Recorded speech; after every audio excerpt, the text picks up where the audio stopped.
Hello friends, welcome to my channel. இன்றைக்கி நம்ம என்ன பார்க்க போகிறோம்னு பார்த்தீங்கன்னா, சண்டே ஈவினிங் ரொட்டீன் தாங்க. வாங்க பார்க்கலாம். இந்தியன் ஹவுஸ் ஒய்ஃப் ரொட்டீன் தாங்க. ஈவினிங் போல் போய் கடைக்கு போயிட்டு சிக்கன் எடுத்துகிட்டு வந்தாங்க. கரெக்டாக 1 கிலோ எடுத்து வந்தாங்க. அதுலேயே 4 காலை சேர்த்து வாங்கிட்டு வந்துட்டாங்க. சரி, வாங்கிட்டு வந்து கையோடு கொஞ்சமாக மஞ்சத்தூள் போட்டு நல்லா தண்ணி ஊற்றி வாஷ் பண்ணி நல்லா புழிஞ்சு எடுத்து ஒரு பிளேட்டில் எடுத்து வச்சுக்கோங்க.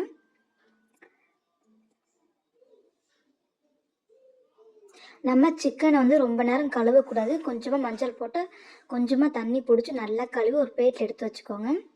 ஏன்னா தண்ணி அதிகமாக நீங்கள் ஊற்றி ஊற்றி கழுவுனா சிக்கனோட டேஸ்ட்டு போயிடும். ஒரே ஒரு டைம் மட்டும் தண்ணி ஊற்றி மஞ்சத்தூள் போட்டு கழுவி எடுத்துக்கோங்க.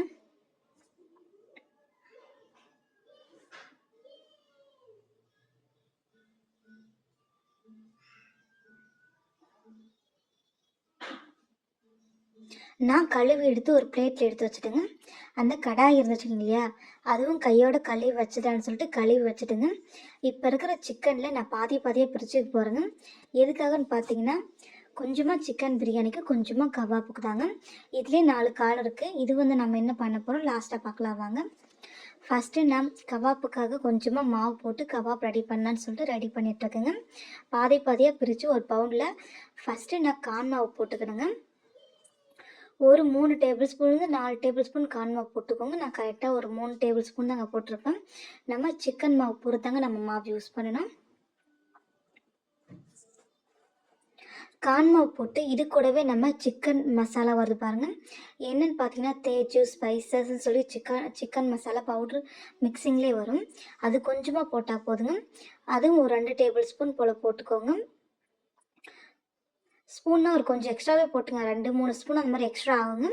1 ஸ்பூன் 2 ஸ்பூன் சேர்த்து கூட போட்டுக்கோங்க. மாவு எந்த அளவுக்கு உங்களுக்கு தேவையோ அந்த அளவுக்கு மட்டும் போட்டு நல்லா பிசைஞ்சுக்கோங்க.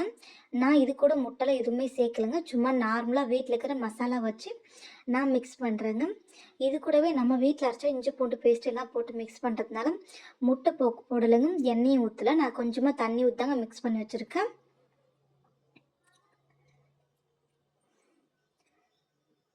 இது கூடவே நம்ம பிரியாணி மசாலா, சிக்கன் மசாலா, கொஞ்சமாக கலர் பவுட்ரு எல்லாமே ஆட் பண்ணிக்கலாங்க. ஏன்னா கலருக்காக தாங்க. இது கூடவே பெப்பரை ஆட் பண்ணிக்கோங்க. நம்ம என்னதான் மிளகாத்தூள் போட்டால் கூட கொஞ்சமாக நம்ம பெப்பரை ஆட் பண்ணோம்னா காரம் கொஞ்சம் தூக்கி கொடுக்கும். கொஞ்சம் டேஸ்ட்டும் நல்லாவே இருக்குங்க. நல்லா பிசைஞ்சிக்கோங்க. நல்லா கைவிட்டு நல்லா பிசைஞ்சிட்டு கரெக்டாக ஒரு 2 மணி நேரம் போடுங்க. எப்படி ஒரு குறைஞ்சபட்சம் ஒரு 1/2 மணி நேரம் ஊற வச்சு நீங்கள் செய்யுங்க. ரொம்ப நல்லாயிருக்கும். நம்ம சிக்கன் செய்யும்போது கொஞ்சமாக பெப்பர் சேர்த்துக்கோங்க. ரொம்பவே நல்லாயிருக்குங்க. அவ்வளோதாங்க. இப்போ நம்ம சிக்கன் கபாப்காக தனியாக எடுத்து வச்சுட்டோங்க ஒரு மூடி போட்டு. இப்போ நம்ம என்ன பார்க்க போகிறோன்னு பார்த்தீங்கன்னா, சிக்கன் பிரியாணிக்காக கறி எடுத்து வச்சோம் இல்லையா, அதை நான் கொஞ்சமாக தயிர் இருக்குங்க. நான் கடை தயிர் தாங்க யூஸ் பண்ணுறேன். வீட்டில் நான் தயிர் செய்கிறது கிடையாதுங்க. அதில் கொஞ்சமாக தயிர் ஆட் பண்ணியிருக்கேங்க. ஒரு 2-3 டேபிள் ஸ்பூன் இருக்குங்க தயிர். இது கூடவே வெறும் மிளகாய்த்தூள் 1 டேபிள் ஸ்பூன் போட்டுக்கணுங்க. இது கூடவே மல்லித்தூள் ஒரு 1/2 டேபிள் ஸ்பூன் போட்டுக்கணுங்க. இது கூடவே கொஞ்சமாக உப்பு போட்டுக்கோங்க. கொஞ்சமாக இஞ்சி பூண்டு பேஸ்ட்டும் போட்டுக்கோங்க. இது கூடவே உப்பு, இஞ்சி பூண்டு paste, chicken masala, mutton masala எதுனாலும் போட்டுக்கலாங்க. இல்லை நீங்கள் செய்யும்போது கூட போட்டுக்கலாங்க. நான் இதுலேயும் போடுவேன். நம்ம சாப்பாடு செய்யும்போது அப்பவும் போடுவேன். இதில் நம்ம முன்னாடியே போட்டு வச்சுட்டோம்னா ஒரு 1/2 அன் ஹவர் முன்னாடியே நம்ம போட்டு வச்சுட்டோம்னா கொஞ்சம் காரம் இறங்கும். கறியிலையும் கொஞ்சம் டேஸ்ட்டாக இருக்குங்க. அதனால தான் ரொம்பவே நல்லா இருக்குங்க நம்ம இந்த மாதிரி செஞ்சால்.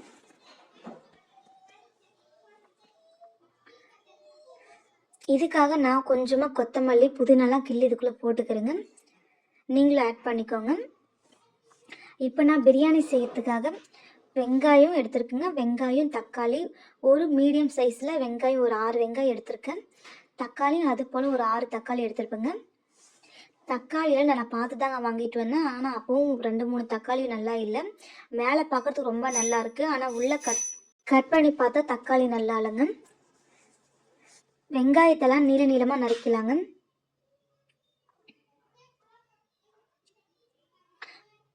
நல்லா பெரிய தக்காளி பார்க்குறதுக்கு ரொம்பவே அழகாக இருக்குது. ஆனால் உள்ளே பார்த்தீங்கன்னா தக்காளி நல்லாவே இல்லை.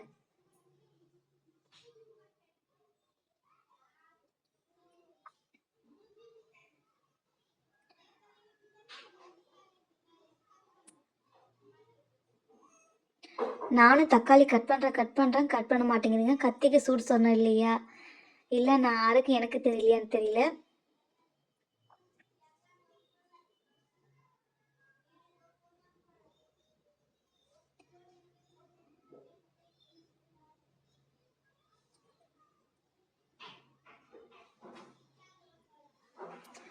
இன்றைக்கி நான் குக்கரில் தாங்க செய்ய போகிறேன், குண்டாவில் செய்ய போகிறது கிடையாது. ஏன்னா குக்கரில் வச்சு டக்குன்னு ஆயிரும், அதனால சொல்லிதாங்க. குக்கர்லேயே வச்சா ரொம்பவே சூப்பராக இருக்குங்க. குக்கரில் செஞ்சாலும் நல்லாயிருக்கும், நம்ம அதே குண்டாவில் செஞ்சாலும் நல்லாயிருக்குங்க. அவ்வளோதாங்க, கட் பண்ணியாச்சு. வாங்க நம்ம பிரியாணி செஞ்சிடலாம். ஃபஸ்ட்டு ஒரு குக்கர் எடுத்து வச்சுக்கோங்க. நம்ம குக்கரில் 50 கிராம் எண்ணெய் விட்டுக்கோங்க.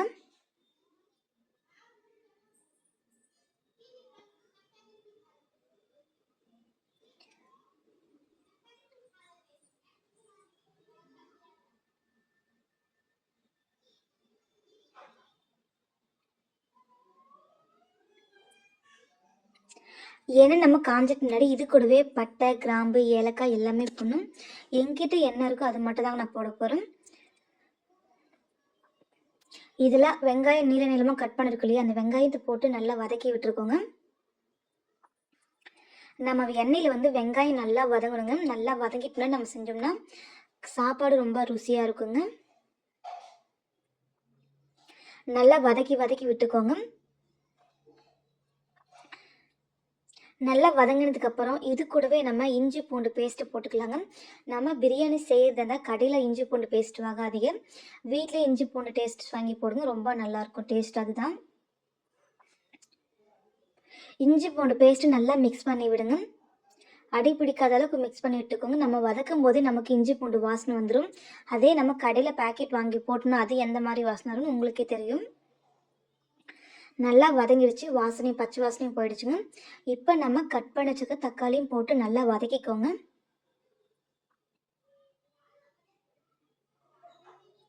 ரொம்ப பழப்பழம், ரொம்ப ஈஸி தாங்க இந்த பிரியாணி, ரொம்பவே சூப்பராக இருக்குங்க டேஸ்ட்டு. இது கூடவே நான் 1/2 டேபிள் ஸ்பூன் போல் வெறும் மிளகாய் தூள் தாங்க போட்டிருக்கேன். இது கூடவே மல்லித்தூள் ஒரு 1/4 டேபிள் ஸ்பூன் போட்டிருக்குங்க. நல்லா வதக்கி விட்டுக்கோங்க.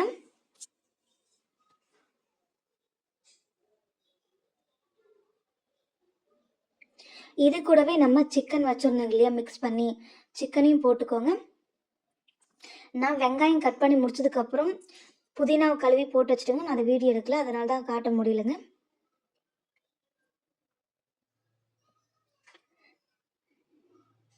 நல்லா வதக்கிக்கோங்க. இது கூடவே உப்பு ஆட் பண்ணிக்கோங்க.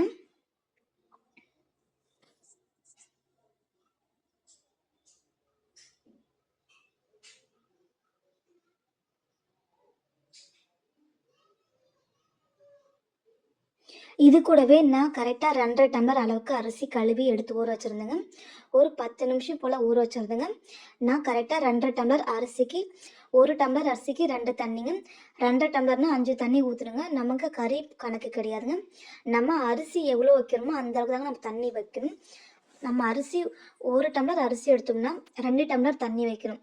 அதே மாதிரி 1 கிலோ அரிசி எடுத்தோம்னா அதே டபுளாக வைக்கணும். அது மாதிரி தாங்க.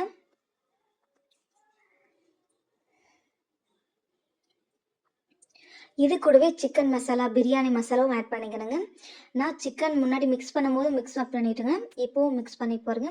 ஏன்னா அதுலேயும் கொஞ்சம் கொஞ்சமாக ஆட் பண்ணியிருந்தேன், இதுலேயும் கொஞ்சம் கொஞ்சம் தாங்க ஆட் பண்ணியிருக்கேன்.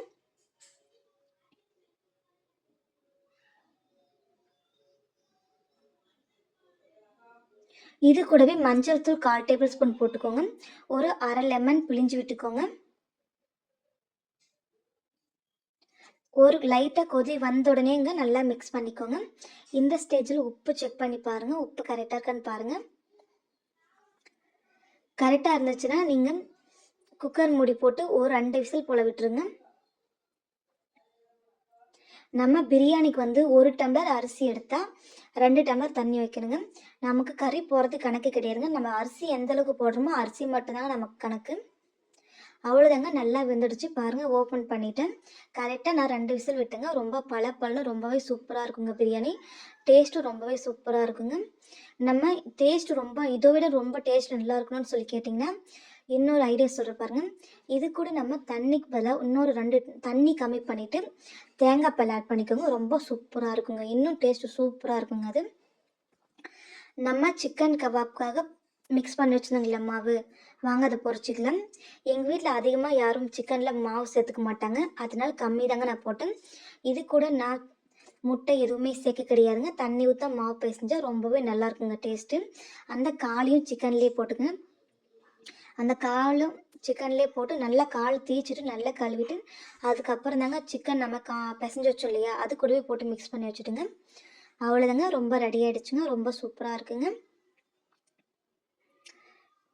பாருங்கள், ரொம்பவே சூப்பராக இருக்குங்க. எல்லோரும் உட்காந்துட்ருக்காங்க. பிடிச்சிருந்தா லைக் பண்ணுங்கள், கமெண்ட் பண்ணுங்கள், சப்ஸ்கிரைப் பண்ணுங்கள். தேங்க்யூ.